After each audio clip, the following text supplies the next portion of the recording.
Olá, vamos começar mais um evento da Ana Matra no nosso Instagram.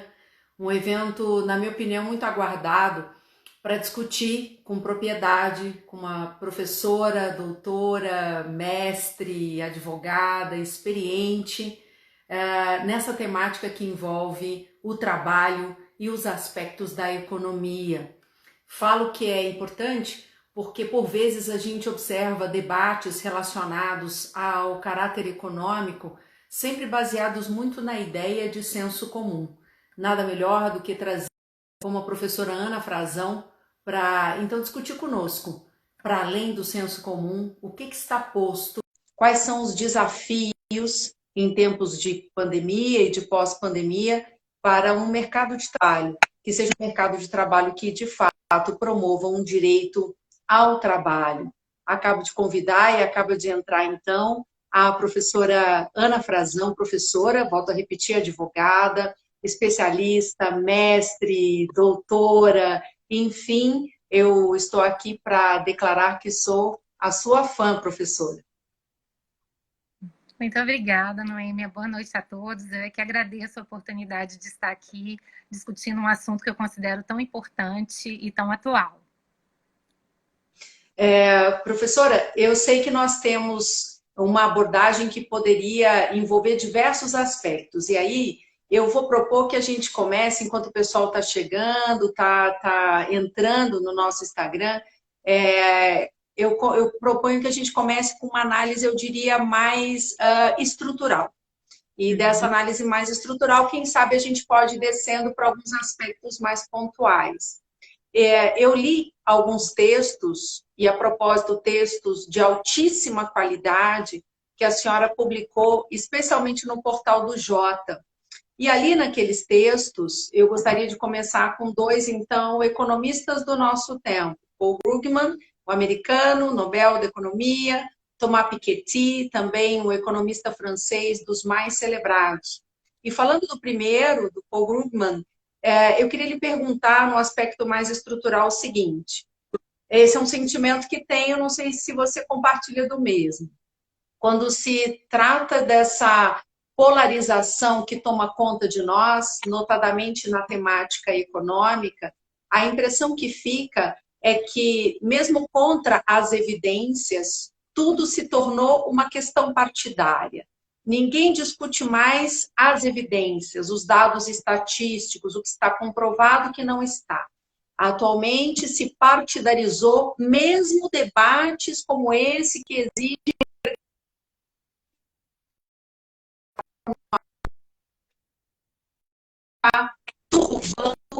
essa visão nacional. Se não estamos todos quase que num ensaio sobre a cegueira de Saramago. Qual a sua visão sobre isso, a partir daquilo que é a provocação do próprio Paul Krugman? Eu adianto, Noêmia, que eu concordo plenamente. Aliás, o Krugman é um economista que vale a pena ser lido, porque ele é um dentre inúmeros economistas que estão procurando mostrar que o pensamento econômico dominante hoje ele está estruturado em uma série de premissas que, como você muito bem adiantou, elas não mais se sustentam diante de uma série de evidências em sentido contrário. E mesmo assim elas persistem. Persistem por quê? Ou por conta de uma cegueira intelectual, que faz com que muitos economistas, excessivamente fascinados pelas suas teorias, pelos seus modelos, pelas suas metodologias, não consigam ver além das suas lentes, mesmo quando os fatos são totalmente contrários àquelas premissas. Ou, o que é mais grave, e é um ponto muito salientado pelo Krugman no seu livro, isso também se mantém em razão, segundo ele mesmo, então as palavras são fortes, mas são dele, não são minhas. Isso se mantém em razão do que ele chama de má-fé e mentira. Ou seja, de fato, há uma polarização muito grande. O Krugman, inclusive, ele é contrário a essa ideia de dizer que essa polarização é feita da mesma maneira entre a esquerda e a direita. Então, ele realmente é muito incisivo no sentido de dizer que uma série de ideias econômicas que já deveriam estar mortas, o que ele chama de zombie ideas, hoje apenas persistem em razão da extrema-direita norte-americana, que financia a manutenção dessas ideias por meio de uma série de estratégias que vão desde a compra do conhecimento, a corrupção do conhecimento, think tanks que, na verdade, só refletem os interesses dessa classe dos bilionários, mídias, fake news e uma série de outras estratégias. Então, de fato, está tudo polarizado, mas a extrema-direita está conseguindo se utilizar dessa polarização para manter vivas ideias que, como Krugman aponta muito bem no seu livro, já deveriam estar mortas há muito tempo. E por que é importante a gente reiterar isso? Porque a maior parte dessas ideias, ela dificulta, se não impossibilita qualquer diálogo com o direito social, como é o caso do direito do trabalho. Ou seja, a gente precisa, de alguma maneira, rever essas premissas que tornam esse diálogo impossível ou, pelo menos, muito difícil. Professora, e nós do campo do trabalho, nós que lidamos com o trabalho humano, nós temos, às vezes, a gente se sente cercado por um discurso de senso comum, eventualmente até um discurso de senso comum midiático, no seguinte sentido, ou direitos trabalhistas ou geração de empregos. E aí eu lhe pergunto, baseado nessas teorias econômicas, a gente pode afirmar que há uma relação de causa e efeito entre redução de direitos trabalhistas e geração de empregos, ou esse maniqueísmo também faz parte desse processo de polarização que, como diz o Paul Krugman, a gente poderia talvez classificar, inclusive, como um discurso de má-fé? Exatamente. Na verdade, a sua pergunta ela já aponta para a solução. Sim, essa postura maniqueísta hoje ela é contraditada por uma série de fatos e evidências em sentido contrário. E aí, nesse ponto, Noemi, se você me permitisse, eu gostaria de dar um passinho atrás para a gente pensar um pouco nos pilares que hoje sustentam esse pensamento econômico dominante. De uma maneira muito simplificada, esse pensamento econômico dominante hoje, ele está alicerçado em 5 pilares. Todos eles equivocados, mas que no conjunto vão dar suporte a uma série de conclusões como essa. O primeiro pilar, a ideia de que os mercados existem independentemente do direito do Estado, são, portanto, criações espontâneas e formados por leis naturais. O segundo pilar, essas leis do mercado não apenas são naturais, como elas têm uma certa sabedoria.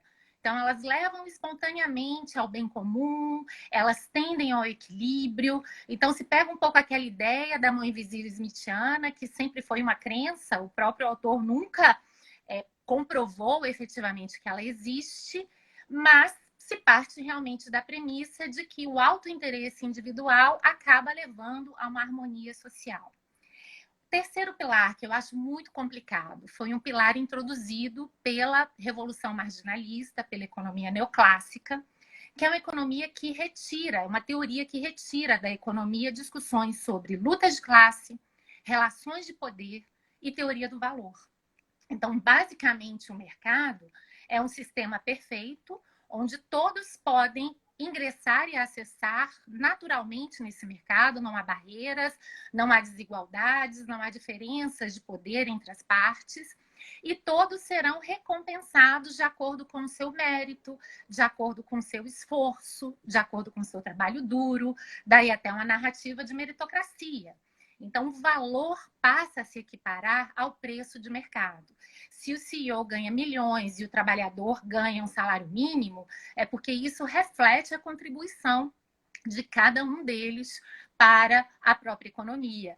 Mas vejam que isso parte de uma série de premissas totalmente idealizadas, da ideia de que tudo pode ser precificado, vida humana, danos ao meio ambiente, e da ideia de que o mercado é um mecanismo bom para fazer essas valorações das contribuições de cada um. Então, vejam que esses 3 pilares, quando a gente junta, eles já levam a um determinismo econômico muito forte, porque a ideia é, o direito não tem como intervir em leis naturais. Se ele intervir, o preço será a ineficácia ou até a distorção dos mercados. Ad terrorem muitas vezes se diz a pretexto de proteger o trabalhador, a gente pode prejudicar o trabalhador, comprometer o crescimento econômico. E, além do direito não ter como intervir, ele não tem por que intervir, porque essas leis são leis sábias que levam a uma harmonia e que, além de tudo, remuneram cada qual de acordo com a sua contribuição. Junta isso tudo com aportes mais recentes no pós-Segunda Guerra, já das teorias neoliberais, que acrescentam, então, a essa equação um componente de uma grande demonização do Estado. O Estado está sempre associado ao totalitarismo, à inviabilidade da liberdade, à corrupção, à ineficiência, à captura. Então, é a ideia de que, ainda que o mercado tenha falhas, as falhas do Estado são maiores. E isso é mais um motivo para justificar ou a não intervenção do Estado ou a intervenção do Estado apenas para resolver falhas de mercado. E, por fim, o que eu chamo de uma utilização crescente de matemática e econometria, que reforça um pouco aquela ideia de que a economia é uma ciência exata. Então, é como se nós do direito fôssemos sonhadores, utópicos, a gente lida com o que deve ser, com os sonhos, com os desejos, enquanto, na verdade, a economia lida com o que é. E é por isso que, muitas vezes, diante de um discurso de proteção aos direitos sociais, a reação comum é dizer, olha, isso é muito bonito no discurso, mas não funciona na prática. E eu tenho aqui modelos econométricos que mostram por A mais B que, eventualmente, os resultados serão contrários. Acontece que, apesar de toda essa sofisticação, há vários estudos empíricos, que você muito bem apontou, que mostram que essas premissas estão incorretas e que os resultados delas, muitas vezes, também são incorretos. A questão da proteção do trabalho é uma das mais delicadas, porque se a gente for analisar a discussão da proteção do trabalho com base nesse pensamento econômico dominante, qual é a ideia? Se eu introduzo um salário mínimo, se eu aumento o preço do salário mínimo, vai haver uma redução da oferta de emprego. É esse o grande argumento que todos os economistas sempre colocam. E isso já se tornou uma espécie de senso comum. E daí até aquele argumento de dizer, olha, na ânsia de proteger o trabalhador, vocês prejudicam o trabalhador. Porém, há uma série de evidências empíricas, e a Heather Boushey, no seu livro Unbound, mostra isso, segundo as quais o aumento do salário mínimo, ao contrário do que se pensa, não leva a uma redução da oferta de emprego. E, além de tudo, ele dinamiza a economia, porque o trabalhador, ao ganhar mais, ele pode também consumir. Então, ao contrário de focar apenas no lado da oferta, você também dinamiza a própria demanda e, com isso, a economia cresce como um todo. Então, esse é um ponto muito importante, porque muitas vezes uma série de raciocínios econômicos que são implementados em políticas que foram adotadas já pelos governos Thatcher, pelos governos Reagan, que hoje são reproduzidas pelo governo Trump, que são reproduzidas ou tentam ser reproduzidas pelo atual governo brasileiro, elas se baseiam exatamente nesse mainstream econômico, muitas vezes em uma série de pressupostos vinculados a esse senso comum, e muitos dos quais já são refutados por evidências em sentido contrário. Então, basicamente, o que a gente percebe é que todo esse mainstream econômico, ele não levou ao crescimento que ele prometia, ainda levou a uma grande desigualdade e a precarização das relações de trabalho, a perda do poder de compra do trabalhador, a redução dos salários está muito associada à grande desigualdade que existe hoje em dia. Então, de fato, a gente precisa rever e repensar todos esses pressupostos.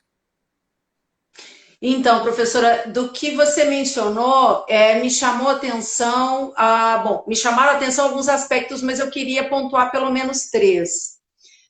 Eu me lembro quando nós ainda tínhamos o debate sobre o debate parlamentar, o debate no Congresso, o debate jurídico sobre os efeitos da terceirização.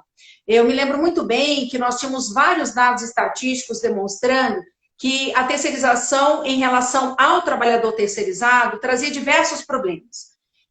Dentre os problemas apontados estava a consistente desigualdade salarial entre trabalhadores efetivos e trabalhadores terceirizados. Bom, e era interessante o dado porque a média remuneratória diminuta do trabalhador terceirizado em relação ao trabalhador efetivo era alguma coisa como 2,4 em termos de diferença entre o trabalhador efetivo e o trabalhador terceirizado. Mas o que me chamava a atenção nessa estatística era dizer o seguinte, olha, a desigualdade do trabalhador efetivo para o trabalhador terceirizado em termos remuneratórios ele só não é mais...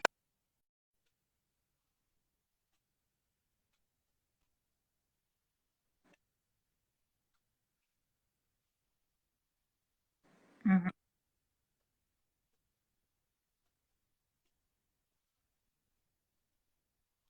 ruim, mas talvez sem uma política de salário mínimo, essa desigualdade entre trabalhadores efetivos e trabalhadores terceirizados poderia chegar a um patamar, eu diria, dos tempos de escravidão.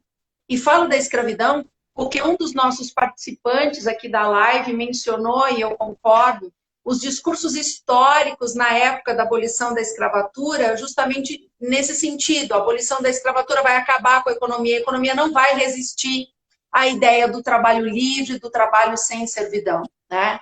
E há um outro aspecto também que me chama a atenção aí para pensar num autor não de economia, mas um autor de sociologia, que é o Niklas Luhmann. Tem uma referência do Niklas Luhmann sobre os sistemas autônomos que me incomoda um pouco quando a gente pensa a questão do trabalho e a questão da economia. O trabalho é um sistema autônomo, a economia é um sistema autônomo, a política é um sistema autônomo, a educação é um sistema autônomo, enfim. A autonomia dos sistemas e as trocas intercambiáveis entre os sistemas não incomoda, faz parte da autonomia do sistema. O que a gente pode chamar como uma corrupção de código no sistema é justamente quando um sistema passa a operar com uma lógica que não lhe pertence. E aí ele tem uma corrupção de código. A lógica do direito, para pensar em termos lumanianos, seria justamente a ideia do constitucional e inconstitucional, legal ou ilegal, lícito ou ilícito. E passa a ser um problema quando dentro da lógica do direito a gente incorpora a lógica econômica. Porque daí nós deixamos de ser direito e passamos a ser economia. O direito perde a sua referência e passa a trabalhar com uma lógica da referência econômica, que é do lucro e não lucro, né? O que me incomoda um pouco, eventualmente nos debates doutrinários e judiciários, é às vezes considerar que o papel, por exemplo, da magistratura ou da advocacia seria preocupar-se com macroeconomia e não com a assertividade do direito naquele caso que é reivindicado como de proteção jurídica, né? Então, acho que essas são questões que ficam também para nossa, eu diria, para nossa reflexão, né? E aí, professor, eu queria fazer agora uma pergunta um pouco menos direta, eu diria que é uma transferência de pergunta. Por que é uma transferência de pergunta? Coincidência ou não, em algumas entrevistas que eu dei essa semana, eu percebi uma certa repetição de perguntas de alguns jornalistas, né? Qual repetição de pergunta? Mais ou menos na seguinte linha, dizendo assim, bem, estamos em tempos de pandemia, uma emergência de saúde. Como é que a Justiça do Trabalho vai se comportar no pós-pandemia? Normalmente eu perguntava para o jornalista, como assim? Como a Justiça do Trabalho vai se comportar no pós-pandemia? E às vezes o jornalista, enfim, quem estava entrevistando, dizia assim, não, então, no pós-pandemia, em razão da dificuldade econômica das empresas, a Justiça do Trabalho vai flexibilizar os direitos trabalhistas? Na verdade, era essa a pergunta. E eu percebia na pergunta, pelo menos, 3 problemas, né? Ou 3 panos de fundo complicados. O primeiro é aquela ideia assim, estamos em pandemia, então está autorizado a gente a suspender a rigidez da Constituição. A normatividade da Constituição deixa de ser tão importante. Eu acho que a Ana não está me ouvindo. Está me ouvindo, Ana? Não está mais me ouvindo, Ana? Vamos ver se a Ana está com problema de som. Eu acho que caiu para ela. Caiu, Ana? Voltou? Você consegue me ouvir? Não está conseguindo me ouvir. Acho que ela não consegue me ouvir. Vamos tentar atualizar o som, tá bem? Atualizar, como atualizar pelo celular o som.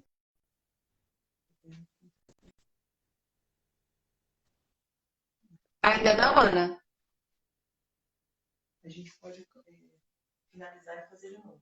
Bem, Ana, se você concordar, a gente finaliza e recomeça em 1 minuto. A gente sai e entra, ok? Vamos fazer isso? A gente sai e entra. Só um minutinho, a gente já volta.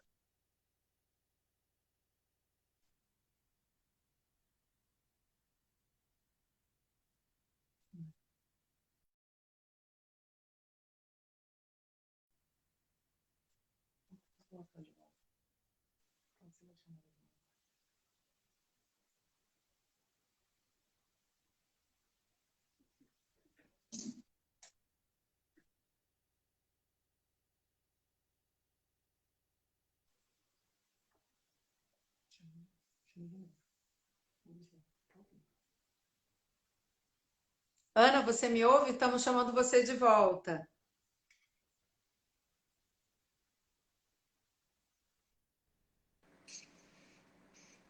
Me ouve agora? Ai, que Te ouço bom. agora. Que Que bom que você está bom. de volta. Que bom que Mas você me ouve. ai, Então, agora eu eu vou simplificar minha pergunta super complexa. você falou que eles estavam perguntando as mesmas coisas, foi quando eu parei de te Isso. ouvir. Foi. As Aham. perguntas, mais ou menos, elas são no seguinte sentido.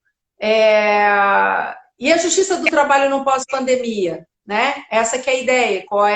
Como vai ser a justiça do trabalho no pós-pandemia? Se nós vamos flexibilizar os direitos trabalhistas. São perguntas complicadas, na minha visão, porque elas trazem a ideia de que a pandemia autorizaria suspender a rigidez da Constituição, né? Que essa rigidez, a Justiça do Trabalho poderia fazer isso, suspender a rigidez da Constituição. E mais a ideia de que os direitos trabalhistas flexibilizados é que salvariam as empresas, né? Não sei se você me entendeu. Não? Fala para mim, Ana, deixa eu ver se eu te ouço.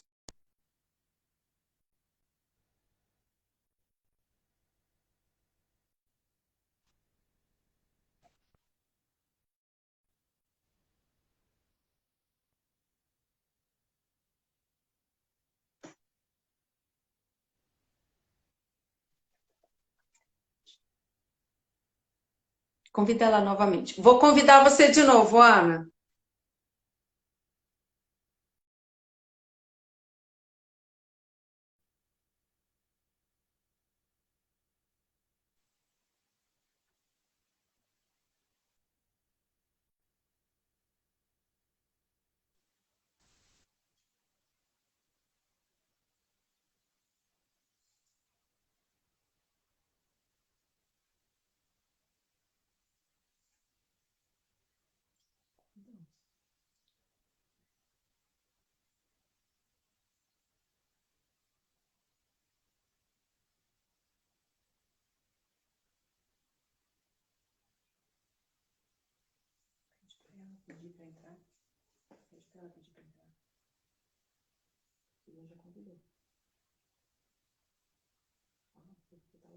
Bom, enquanto a Ana não volta, a gente já pediu para ela entrar novamente. Eu vou fazendo aqui o comentário que está relacionado a essa visão das perguntas que eu tenho recebido dos jornalistas.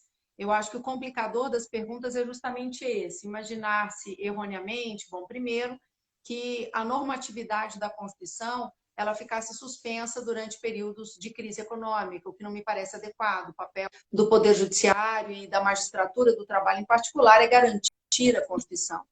Professora, você está de Voltei. volta? Eu Ótimo, estou de volta. Que bom. que bom. Você conseguiu entender a pergunta? E É aquela ideia a a resposta justiça do trabalho pós-pandemia, se vamos flexibilizar direitos trabalhistas, né? E a premissa que está nesse tipo de pergunta. certo. Noêmia, você tocou em pontos extremamente interessantes, né? Então eu vou tentar abordar um pouco de cada um deles. Você começou a sua fala falando da questão da terceirização e, inclusive, da própria questão do salário mínimo. O que a gente percebe nesse pensamento econômico dominante? Que essas políticas neoliberais, elas partem da premissa de que o crescimento econômico ele é atingir o lado da oferta. É o que ele chama de supply side. Oferta E eu não vou me preocupar com a demanda, porque tem um economista do século XIX, Say, que dizia que toda oferta gera a sua própria demanda, então eu não preciso me preocupar com a demanda. Se eu vou me preocupar com a oferta, a fórmula para esse crescimento econômico é basicamente desregulação, o que vai envolver não apenas direito do trabalho, mas vai envolver direito antitruste e todas as outras áreas. A ideia de que quanto mais livre o empresário estiver, mais ele terá incentivos para investir, e também corte tributário. Então, a ideia é que quanto mais eu desonerar tributariamente a classe empresarial, mas ela vai investir também, porque, na verdade, ninguém senta sobre dinheiro, e esse é o grande argumento. E esse argumento ele é casado com uma ideia de trickle down, ou seja, a gente não precisa esperar um trabalhador, porque na hora que o bolo crescer, vai sobrar para todo mundo. A maré, quando ela sobe, ela levanta todos os barcos. Então, existe quase que uma crença de que com esses mecanismos a gente não precisa proteger o trabalhador, a gente pode todas as outras formas de trabalho, que no final das contas, tudo, muitas vezes até para o crescimento econômico, a desigualdade é vista como um preço necessário, mas momentâneo, porque depois que o bolo crescer, as coisas melhoram. E o que a gente está vendo é que nada disso está acontecendo. Então, que está havendo a desregulação ampla em uma série de mercados em trabalho, a terceirização é um dos exemplos. Isso também acontece muito em razão da perda do poder de negociação dos sindicatos, o que faz com que o trabalhador fique numa posição de completa vulnerabilidade diante de qualquer tipo de negociação individual. E isso não tem levado ao crescimento e ainda tem aumentado exponencialmente a desigualdade.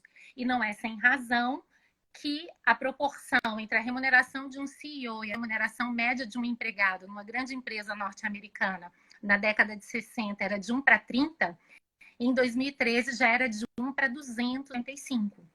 E, obviamente, é o que o Krugman fala.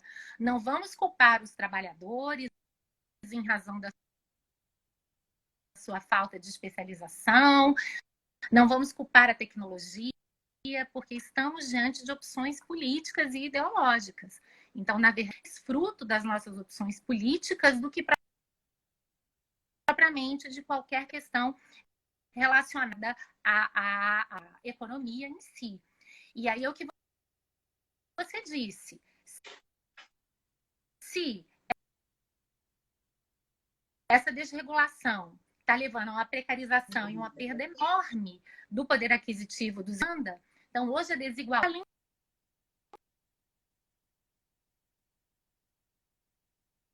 de tudo, a gente não está vendo nenhuma vantagem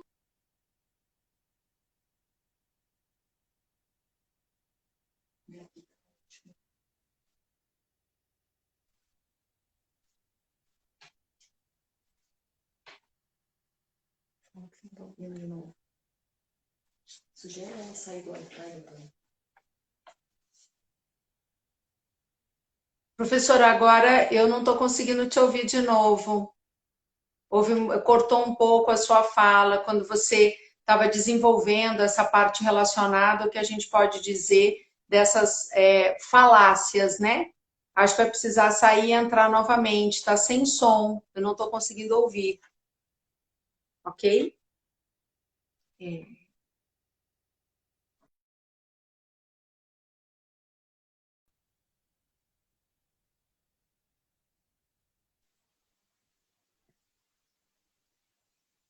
ela tá no Wi-Fi, vai colocar. Se ela tiver no Wi-Fi.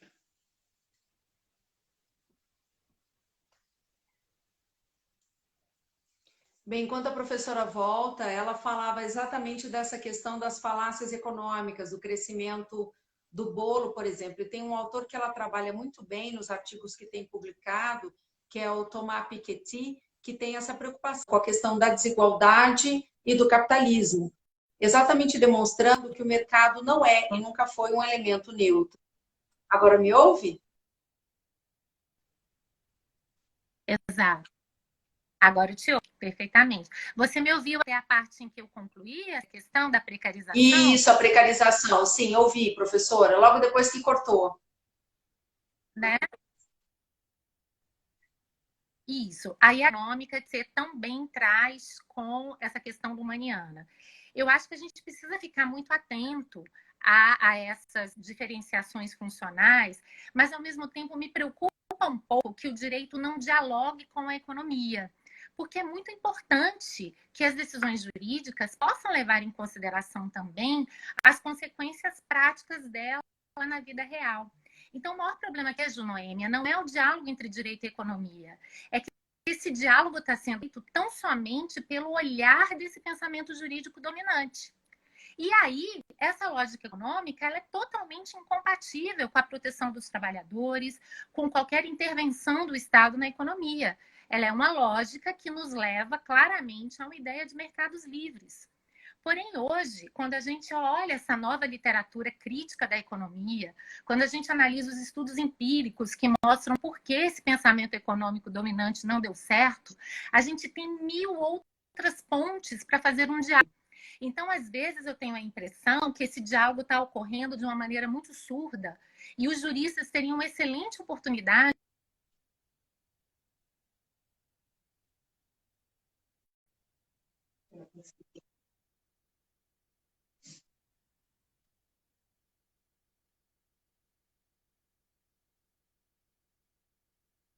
Tem que sair do Wi-Fi.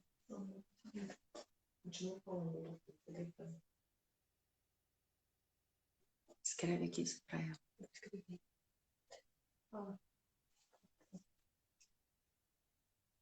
Eu acho que cortou novamente, cortou novamente. E aí, professora, enquanto a gente vai retomando, eu quero dizer o seguinte, quando se fala da consideração do diálogo entre direito e economia, eu estou absolutamente de acordo, isto é, de que é necessário, é pertinente um diálogo entre direito e economia. O que eu me pergunto qual é o limite para a gente não ter decisões judiciais que sejam ao nível do consequencialismo. Vale dizer, decisões judiciais que são proferidas tentando alcançar determinado resultado econômico, ao que não me parece ser o papel dos juízes numa democracia.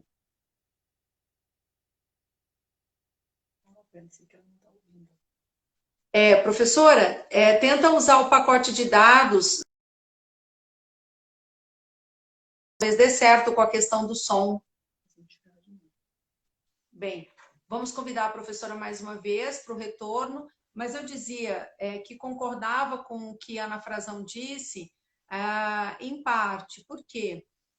Talvez aqui seja uma diferença só de uma visão teórica sobre as questões. Também concordo com a professora de que, de fato, é muito importante o diálogo entre o direito e a economia, um diálogo que não tem sido feito até agora, exatamente pelo predomínio de uma visão econômica ao estilo que a gente tem visto com pilares já superados. Consegue me ouvir, professora?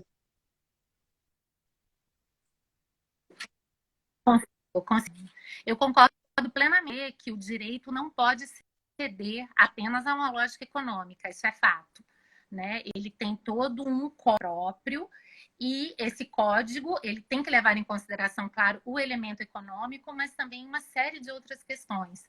Mas, ao mesmo tempo, ele também não pode ignorar ou ser indiferente às questões econômicas. E o grande problema hoje é que o jurista ele não entende de economia e ele não consegue avançar nesse debate, ou ele vai se utilizar de uma série de estratégias de aproximação com a economia que são todas permeadas por esse pensamento econômico dominante.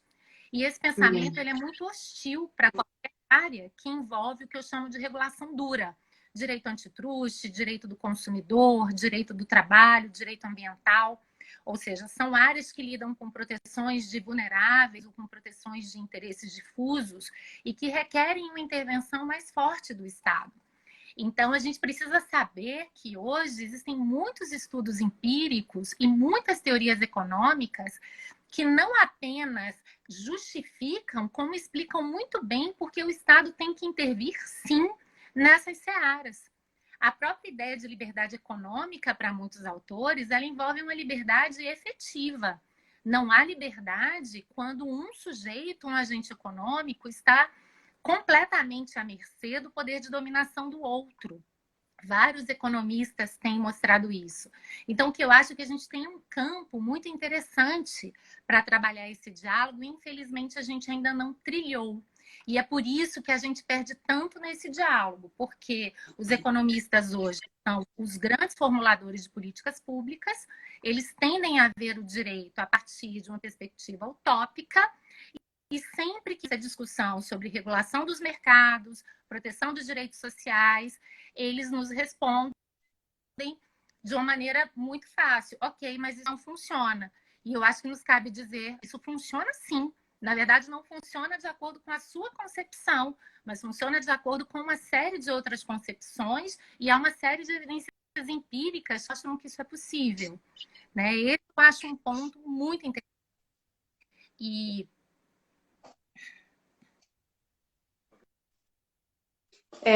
Professora, então acho que, na verdade, em boa parte nós concordamos, com certeza, sobre, especialmente nessa ideia de concepções diversas sobre economia, da economia não ser simplesmente uma ciência vista como exata, uma ideia de uma matemática do lucro, né? Você não consegue me ouvir, professora? Não? Faz uma nova tentativa. Tentar a sua saída e a sua entrada. Enquanto isso, a pergunta que eu vou fazer para a professora agora tem a ver com um debate recente. Ele não é tão recente assim. Na verdade, é um debate que está desde a Constituição Federal de 1988, que volta e meia, retoma a cena, que é a questão relacionada à taxação das grandes fortunas. É um tema velho, mas é um tema novo. É quase uma homenagem ao Thomas Piketty, ao economista francês. A professora estava falando do Thomas Piketty, fazendo uma homenagem a ele, uma homenagem a ele com essa preocupação que tem com a questão das desigualdades sociais, e falando de um tema que é velho e que é novo, ele vai e volta. Velho porque ele está lá há mais de 30 anos para ser regulamentado, está previsto na Constituição Federal de 1988 a questão da taxação das grandes fortunas. Tá? É um assunto velho, porque o então senador Fernando Henrique Cardoso, Roberto Campos, chegaram a propor alguma regulamentação da Constituição. Aí o assunto sai de cena, parece que ele não é adequado. Em tempos de pandemia, de evidente retração econômica, possibilidade de redução da arrecadação pública, esse debate voltou à tona, mas também rapidamente ele já foi desaparecendo. São aquelas evidências jurídicas que cedem a convicções que não são exatamente baseadas nessas evidências, né? O que você pensa sobre isso? Exatamente, Noêmia. Quando a gente lê o livro do Krugman, a gente vai ver que ele considera que a principal zombie idea, essa ideia zumbi que já deveria ter morrido, é a ideia de que a desoneração tributária dos mais ricos, ela acaba levando ao crescimento. Ele mostra que já há uma série, ele falou, nenhuma teoria econômica foi tão testada e tão refutada pelas evidências como essa. Mas somente uma insistência muito grande, né, claro, dos bilionários, dos mais ricos do mundo, somente manutenção, muitas vezes, de ideias por mentira, da desonestidade intelectual, pode levar a esse tipo de conclusão. Então, isso nos ajuda a entender, além também, políticas que movem um processo como esse.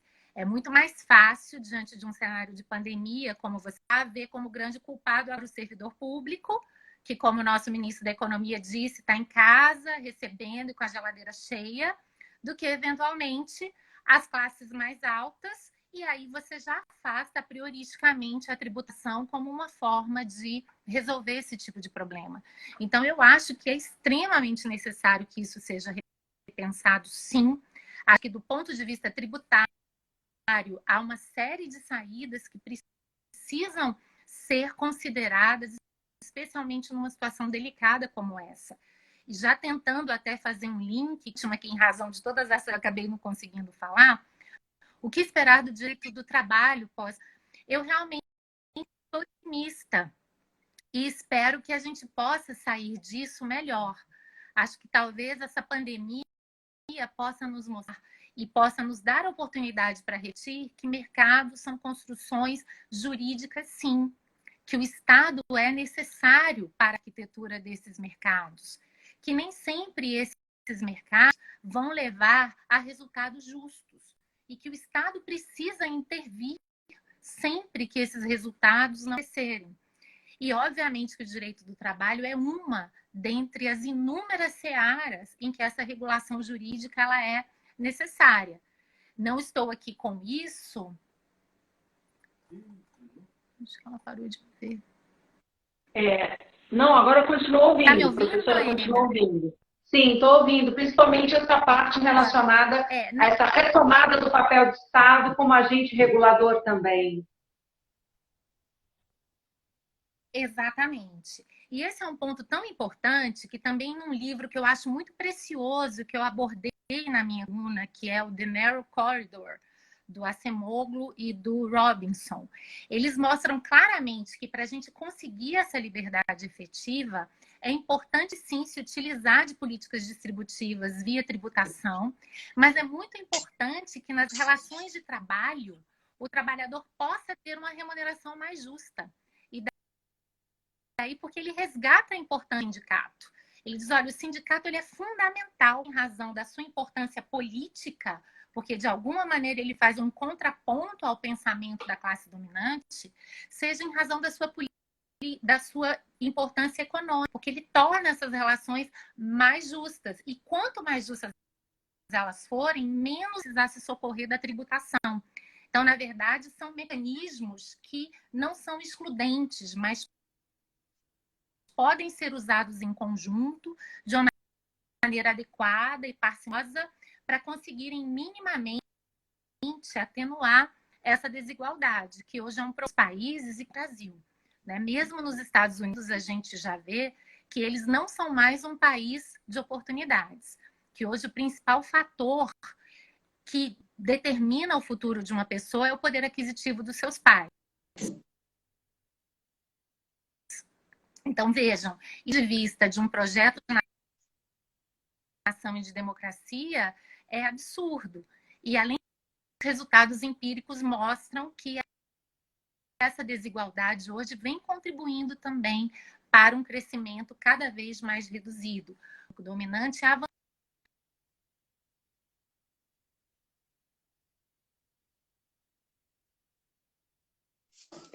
Aí, professora, não te ouvi agora nesse final, mas até retomando esse pensamento todo enquanto recarrega mais uma vez, eu acho que a gente pode ter algumas conclusões aqui. Eu não sei.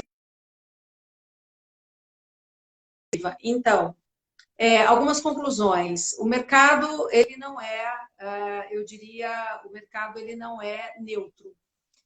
O mercado não atua de uma maneira aleatória.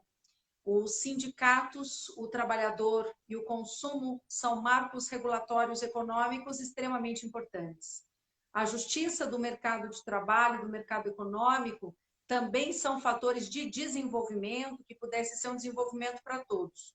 Apenas o desenvolvimento capitalista por si só, sem uma rede de proteção jurídica, da interlocução com o Estado e com outros atores da sociedade civil, não será capaz de gerar essa ideia de um bem-estar generalizado. Ao menos é isso que a gente percebe de todos os dados empíricos. E quanto mais retração econômica e remuneração injusta, menos circulação nós temos, por exemplo, através do consumo. E o prejuízo para o consumo também é um prejuízo de caráter econômico. São essas questões de complexidade, parece que não estão presentes no debate atual.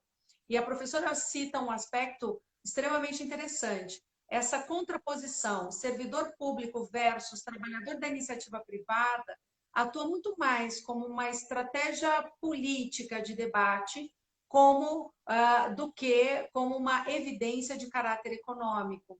Então, se contrapõe servidores públicos e iniciativa privada até como forma de esconder o verdadeiro debate que não está sendo feito.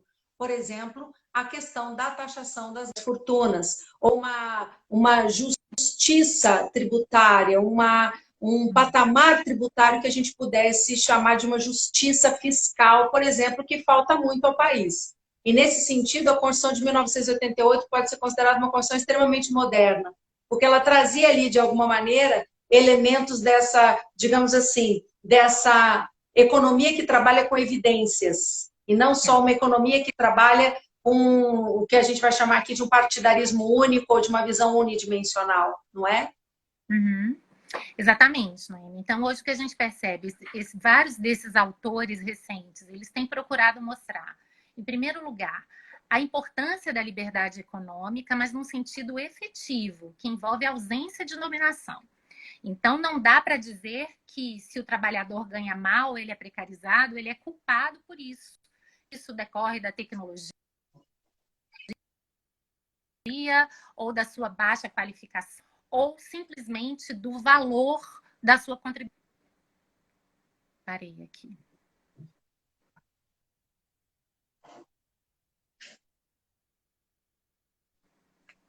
Tá me ouvindo? Aí falha sempre um pouco, professora. É o drama da internet, né? O que que nós temos? A possibilidade da aproximação pelo instrumento tecnológico, mas também o drama de que ele sim, funciona aleatoriamente, funciona do jeito que ela quer, não é? Às vezes o sinal está extremamente forte e simplesmente cai. Mas, e aí, professora, enquanto a professora volta, eu acho que aqui nós estamos tendo algumas concordâncias. Na proposta da nossa live de hoje, era justamente discutir esse aspecto do que pode ser considerado os novos pilares da economia no desafio de um direito ao trabalho. Mas é sempre bom deixar muito claro o que nós estamos considerando direito ao trabalho. O direito ao trabalho, em termos constitucionais, não é apenas o direito de ocupar-se no mercado de trabalho, não é simplesmente o direito de ter acesso a qualquer posto de trabalho. É a ideia de empregar-se, a ideia de estar num posto de trabalho protegido, com o meio ambiente do trabalho rígido, em que as condições de igualdade, de gênero, raça, origem social, etc., estejam efetivamente garantidos. O grande enigma é como criar esse tipo de posto de trabalho, que eu vou chamar de postos de trabalho efetivamente protegidos, em pilares econômicos que se fazem a partir de uma lógica que já não está mais entre nós. E aí eu me recordo de um debate que a Ana Matra tem travado recorrentemente, que diz respeito à questão dos trabalhadores informais. E aí, talvez alguns colegas, ou algumas pessoas que estão participando e assistindo a live se lembrem, nas nossas listas de WhatsApp, uma imagem muito forte circulou para falar de empreendedorismo. Qual era essa imagem? Era a imagem de um trabalhador em cima de uma bicicleta, com todas as condições não rígidas de trabalho, perambulando por uma grande cidade brasileira para promover uma entrega a domicílio. E esse era o empreendedorismo. E aí a pergunta que vem a partir de uma imagem forte como essa, empreender o quê? O que estaria sendo empreendido ali? É esse tipo de livre iniciativa que está apregoada na Constituição de 1988, ou a livre iniciativa que está apregoada em termos constitucionais é uma livre iniciativa que tem que se conjugar o tempo inteiro como valor social do trabalho? Não como uma benesse jurídica, não como uma bondade jurídica, mas como uma condição de possibilidade para uma economia que se faça com estofo, uma economia que se faça de fato de forma desenvolvida, e não apenas porque nós estamos agradando algumas pessoas que estão no campo do trabalho. Então, quando a professora Ana Frazão voltar, acho que a pergunta que é necessário ficar para ela seria exatamente essa. Depois, em tempos de pandemia ou pós-pandemia, nós já falamos aqui das críticas a esse consequencialismo, a essa, digamos assim, a essa economia baseada numa lógica que não tem comprovação empírica. Bom, e depois, quais são os pilares econômicos que poderiam ser considerados na ideia de construir um direito ao trabalho, que seja um direito ao trabalho digno, que não seja apenas o direito de ocupar-se de uma qualquer forma dentro do mercado de trabalho. E para isso, os achismos não valem. Não vale simplesmente achar que diminuir direitos será a solução em termos econômicos. Esse achar já tem demonstrado que não gera resultados. E por que isso preocupa? Vez por outra, alguma autoridade pública diz assim, no pós-pandemia nós vamos ter que aprofundar a reforma trabalhista. Ela que veio embalada na lógica do reduz direitos para criar postos de trabalho. Professora, eu queria ouvir de você aquilo que talvez seja o grande centro desse nosso debate. E aí, pensando nas críticas a esse modelo de uma teoria econômica que não pode mais estar entre nós, pensando que o direito ao trabalho não é simplesmente uma benesse, que pilares econômicos poderiam ser construídos num ambiente que todos desejamos, que é de acesso a um direito ao trabalho, visto como trabalho digno? Eu acho, Noêmia, que são vários pilares. Eu acho que o primeiro deles é a gente entender muito bem que a teoria econômica predominante, ela foi pensada para proteger os mercados. E a gente pode pensar em uma teoria econômica destinada a proteger as pessoas.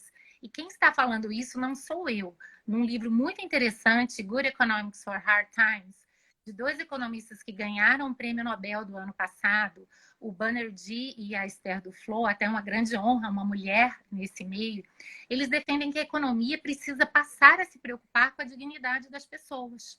E mais do que isso, ela precisa resgatar uma preocupação que era fundamental de vários liberais, que é a ideia de liberdade econômica num sentido substancial. Ela envolve a ideia de poder ingressar nos mercados e lá permanecer pelo meu mérito. Mas se eu não tenho condições mínimas de ingressar nesse mercado, se o meu futuro já é determinado pelo poder aquisitivo dos meus pais, pelas privações de saúde e educação, às vezes no ventre materno, a gente já percebe uma correlação grande com uma série de possibilidades que as pessoas terão. Então, que liberdade é essa? Para a maior parte do brasileiro, a liberdade que ele tem hoje é escolher qual é o grau de precarização a que ele estará sujeito. Muitos liberais nos dizem, olha, cabe a pessoa escolher se ela quer empreender e correr o risco ou se ela vai oferecer a sua força de trabalho, hipótese em que ela vai receber menos em troca da segurança. Mas vejam que esse tipo de alternativa, ele não é um dado na nossa economia e na nossa sociedade real. No mundo desigual como o nosso, a gente precisa, de fato, assegurar, antes de tudo, igualdade de oportunidade. Ou se não a igualdade, mas pelo menos neutralizar minimamente as desigualdades, porque aí sim, uma economia de mercado, ela poderia trazer alguns resultados positivos. Esse é um primeiro ponto. Segundo ponto, mesmo quando as pessoas têm acesso livre a esses mercados, nem sempre os resultados serão justos. E mais do que isso, muitas vezes, diante de assimetria informacional, diante de determinados agentes que têm um poder maior do que o outro, não há propriamente um espaço de livre concorrência. Então, o Estado tem que atuar também aí. É muito interessante que hoje a questão trabalhista ela está sendo analisada com muito cuidado pelo direito antitruste. Porque o direito antitruste já começou a observar que uma das consequências dessa política neoliberal é um aumento na concentração empresarial e que isso traz reflexos também para o empregado, porque o empregado hoje já não tem a proteção dos seus sindicatos, já, portanto, não tem nenhum poder compensatório e está diante de agentes cada vez mais poderosos. E é isso que explica, na prática, o achatamento cada vez maior dos salários, a desregulação e a precarização. É o fato de se ter um agente nessa equação que tem um poder muito maior do que o outro. Então, daí a importância do direito do trabalho tentar minimamente equalizar essas coisas. E vejam que isso se dá não apenas por uma lógica jurídica, que é de proteção da dignidade, que é de proteção da democracia, mas também por uma lógica econômica. Porque hoje, vários economistas, o Krugman, a Boucher, no livro dela Unbound, tem que aquela ideia de a gente olhar apenas para a oferta não funciona. Hoje, há dinheiro sobrando nas classes altas e não há incentivo para investimento, porque não há demanda. Então, que a partir do momento em que a gente consegue resolver um pouco essa desigualdade, e o direito do trabalho tem um papel essencial nesse aspecto, a gente aumenta muito o mercado consumidor, a gente estimula a demanda, e isso pode ser um fator mais importante para o crescimento do que qualquer dessas outras soluções. Então, a gente tem que procurar aí, ao meu ver, teorias econômicas que hoje, pautadas nas evidências, mostram que não há propriamente aqui, como os economistas falam, um trade-off entre crescimento e igualdade. Eu não tenho que optar por um e por outro. Há caminhos do equilíbrio por meio dos quais eu consigo proteger a dignidade do trabalho, reconhecer direitos básicos e que isso pode levar a um crescimento muito maior do que a implementação dessas políticas atuais. Então, eu acho que... O crescimento consistente, né, professora? A ideia de um crescimento consistente, né? Exatamente, Noêmia. Crescimento esse que só acontece com aumento de renda. Porque vários autores têm mostrado que o crescimento que decorre da dívida, como eu não ganho, eu tenho que pedir emprestado, eu tenho que me endividar para conseguir suprir as minhas necessidades. Isso não leva a um crescimento sustentável. Diante da primeira crise, do problema, os resultados, na verdade, são os piores possíveis. Até chamando a atenção para um autor sensacional, Piketty, no seu último livro, que é Capital e Ideologia, ele deixa...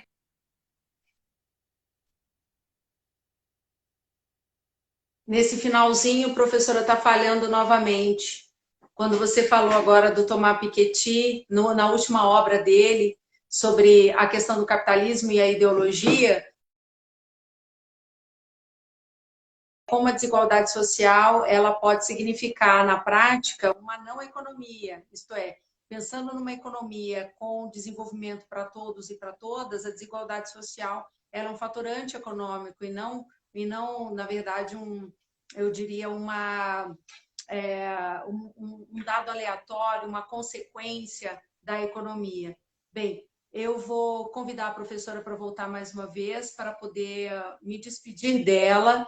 Embora tenha sido uma live que teve lá os seus problemas de transmissão, com a questão da internet, foi um prazer ouvir a professora. Eu acho que é alguém que tem um domínio das teorias econômicas, baseado em evidências, o que eu diria, dos mais raros hoje. Bem, professora, nós estamos no finalzinho da transmissão e eu estava dizendo que mesmo com os problemas da transmissão, eu posso dizer que foi um prazer ouvi-la. É impressionante a lucidez da sua fala, quando consegue articular economia e trabalho, e isso é uma raridade. Normalmente, parece que trabalho e economia são lados absolutamente opostos que não conversam entre si, cada um com uma linguagem própria. E você faz essa articulação como ninguém. Eu queria agradecer demais a sua presença. A gravação vai ficar disponível no Instagram da Ana Matra e também no YouTube, mas eu passo a palavra para que você possa fazer suas considerações finais e possamos nos despedir.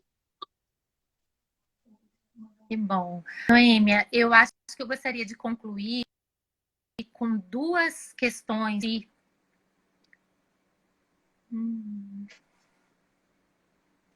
Tá me ouvindo? Ele trava um pouco, professora, trava um pouco. Acho que é a questão da internet. Aí, agora sim, acho que agora...